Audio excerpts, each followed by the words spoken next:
हम सफ़र। आज दोनों बहुत खुश थे। आखिर बात ही ऐसी थी। प्रियंका ने एक सुंदर बच्चे को जन्म दिया था। ये बिल्कुल मेरे पर गया है। देखो तो कैसे हंस रहा है।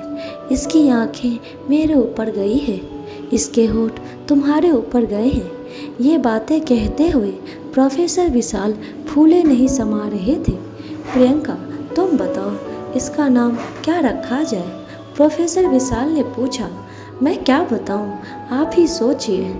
इतना तो कर ही सकते हैं, प्रियंका ने कहा। ओके, इसने हमारी ज़िंदगी में खुशियों के रंग भर दिए हैं। इसके आने से हमारी ज़िंदगी प्रकाशित हुई है, इसीलिए आज से इसका नाम प्रकाश होगा।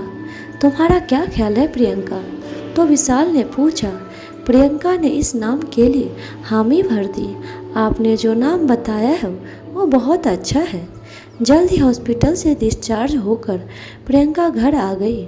अब प्रोफेसर विशाल प्रियंका का पहले से भी ज़्यादा ख्याल रखने लगे थे। कमला मैडम का पूरा ख्याल रखना, किसी तरह की दिक्कत नहीं होनी चाहिए। तुम अब यहीं पर रहना। मैडम को किसी भी चीज़ की ज़रूरत पड़े तो तुरंत दे देना, ठीक है? नौकरानी को समझाते हुए प्रोफेसर विशाल ने कहा। समय भी धीरे धीरे चलता रहा। 10 साल बीत गए। प्रकाश अब पूरे 10 साल का हो चुका था। पढ़ने में काफ़ी अच्छा था। स्कूल में वो टॉप करता था। एक दिन प्रियंका और प्रोफेसर विशाल आपस में बातें करते हैं।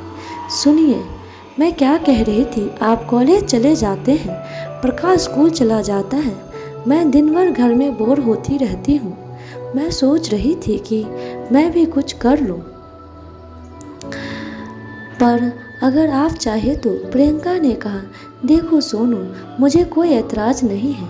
मैं तुम पर कोई दबाव नहीं डालना चाहता। तुम स्वतंत्र हो, जो चाहे वो करो। मैं हर कदम पर तुम्हारे साथ हूँ। तुम्हारे हर फैसले का दिल से स्वागत करता हूँ। तुम जो भी करोगे अच्छा ही करोगे। अच्छा, मन तो लगा रहेगा, कम से कम बिजी तो रहोगी। जल्दी प्रियंका ने एक कॉलेज ज्वाइन कर लिया। वहाँ सीनियर क्लास में पढ़ाना भी शुरू कर दिया। प्रियंका को भगवान का दिया सब कुछ था। जिंदगी काफ़ी हंसी खुशी बीत रही थी, मगर समय हमेशा खुशियाँ ही नहीं देता। इसके दामन में गम भी होते हैं, जो शायद अब इस हंसते खेलते परिवार को बिजली बनकर गिरने वाली थी। एक दिन स्कूल से आने के बाद प्रकाश बेहोश होकर गिर पड़ा। कमला नौकरानी ने देखा तो घबरा गई। उसने तुरंत प्रियंका को कॉल किया। हेलो मैडम, आप जल्दी घर आ जाइए, प्रकाश बेहोश होकर गिर गए हैं। अचानक स्कूल से आते ही चक्कर खाकर गिर पड़े। इतना सुनते ही प्रियंका ने सारी क्लासेस ड्रॉप कर सीधे घर पहुंची। प्रोफेसर विशाल भी थोड़ी देर में पहुंचे। बेटा प्रकाश रोते रोते, ये कैसे हो गया? तुम्हें को चोट तो नहीं लगी? ये कैसे हो गया है? प्रियंका ने पूछा। अचानक चक्कर आ गया और मैं गिर गया। मुझे पता भी नहीं कि मैं यहाँ कैसे आया, प्रकाश बोला। डॉक्टर ने प्रकाश का हेल्थ चेकअप किया, लेकिन जब प्रकाश के टेस्टिंग रिपोर्ट आए तो वो चौंकने लगे। प्रियंका की ज़िंदगी में सचमुच के दुख के बादल अब बरसने वाले थे, जिससे प्रकाश का सामना अभी नहीं बाकी था। प्रकाश डायबिटीज़ के एक ऐसी बीमारी से ग्रसित था जो 1 साल या 2 साल में ठीक होने वाली बीमारी नहीं है, बल्कि वो प्रकाश के लिए लाइफ टाइम है। ये बीमारी डायबिटीज़ टाइप 1 है, जो ठीक नहीं होने वाली है। ये ज़िंदगी भर रहने वाली बीमारी है। हाँ, लेकिन इसे कंट्रोल किया जा सकता है। इसमें रक्त शर्करा के स्तर को सामान्य से अधिक बनाता है। फिर डॉक्टर ने समझाया कि इस टाइप 1 डायबिटीज़ में पैंक्रियाज इंसुलिन बनाने की क्षमता खो देता है, क्योंकि शरीर का इंसुलिन सिस्टम इंसुलिन उत्पन्न करने वाली कोशिकाओं को नष्ट कर देता है। यह बात कोई नहीं जानता नहीं है ऐसा क्यों होता है, लेकिन विशेषज्ञ वैज्ञानिकों नहीं मानते हैं कि इसका जीनों से कोई संबंध है। डॉक्टर ने प्रियंका को विस्तार से सारी बातें बताई। ये बात जानते ही प्रियंका रो पड़ी और रोते हुए बोली, हे ईश्वर, आखिर ऐसा क्यों किए? ये मेरे साथ ही क्यों? प्रोफेसर विशाल प्रियंका को संभालते हुए फिर डॉक्टर्स ने प्रियंका को समझाया। डॉक्टर ने दवाइयों के साथ इंजेक्शन भी लिखा और बताया ये इंजेक्शन अब उसके जीवन भर के लिए चलता रहेगा। डॉक्टर ने प्रकाश डाइटिंग को भी बताया और इसे फॉलो करने के लिए भी कहा। ऐसा करना बहुत ही ज़रूरी है, नहीं तो कुछ भी हो सकता है। अब प्रियंका की ज़िंदगी और भी व्यस्त हो गई थी।